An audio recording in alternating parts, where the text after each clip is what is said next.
In the skies over Gaza, parachutes float down bearing food, but on the ground, desperation grows.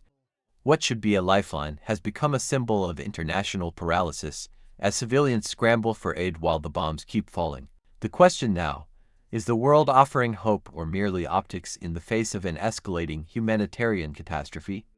This report uncovers the growing crisis in the Gaza Strip, where international food aid airdrops are triggering chaos rather than calm, as Israeli airstrikes continue unabated and supplies dwindle to life-threatening levels. The airdrops from Western powers, including the US and France, have sparked both gratitude and frustration. Viewers will gain insight into the broader geopolitical dynamics, the economic and humanitarian consequences of prolonged conflict, and why this moment could either prompt real change or deepen a dangerous status quo. Gaza streets now echo, not just with the sound of air raids but with the rush of desperate citizens chasing food packages dropped from foreign aircraft. While the optics of humanitarian concern are present, images of parachutes descending over bombed-out neighborhoods, the reality is far more chaotic.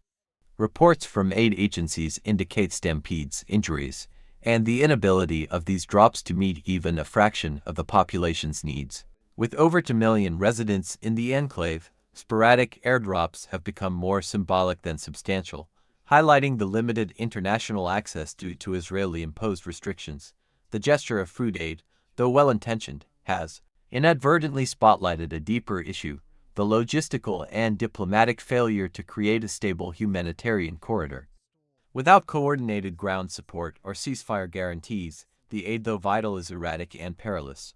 The collapse of infrastructure in Gaza, from hospitals to warehouses, has made consistent food delivery nearly impossible. In essence, airdrops are a band-aid on a gaping wound, visibly heroic but ultimately insufficient.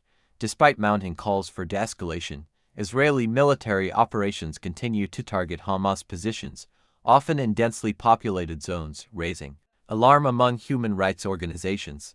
The airstrikes are justified by Israeli authorities as a defense imperative, especially after October 7's deadly Hamas incursion. Yet, for the average Gazan, the strikes mean sleepless nights, destroyed homes, and lost family members. Politically, the international community is divided. While the US maintains firm support for Israel's right to self-defense, growing Democratic voices in Washington are calling for conditional aid and accountability. At the United Nations, attempts to broker a resolution have stalled repeatedly due to vetoes and geopolitical rivalry. This deadlock has left humanitarian actors in limbo and Gazans at the mercy of war dynamics that show little sign of slowing down. The prolonged blockade, combined with relentless airstrikes, has decimated Gaza's economy. Markets lie in ruins, banks are dysfunctional, and currency access is restricted. With agriculture flattened and import routes blocked, food scarcity is at an all-time high. The UN has warned of imminent famine, particularly among children and the elderly. Meanwhile, prices have soared astronomically. A loaf of bread now costs more than a day's wage, and clean water is becoming a luxury. Gaza's economic collapse threatens to spill over into regional instability, as neighboring Egypt and Jordan brace for refugee surges. Without urgent economic aid, the enclave risks becoming not just a war zone, but a starvation zone.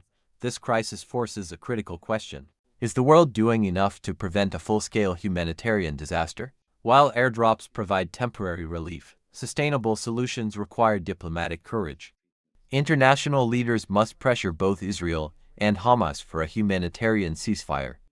Peace efforts must also consider long-term political solutions, not just emergency food drops. Humanitarian corridors, escorted by neutral observers, could restore some flow of aid.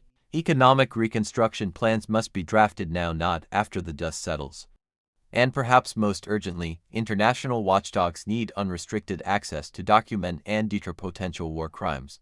The survival of millions depends not just on aid packages, but on political will. In our full breakdown, we explore who is really helping, who is stalling, and what's at stake for Gaza and the world if the current trajectory isn't changed.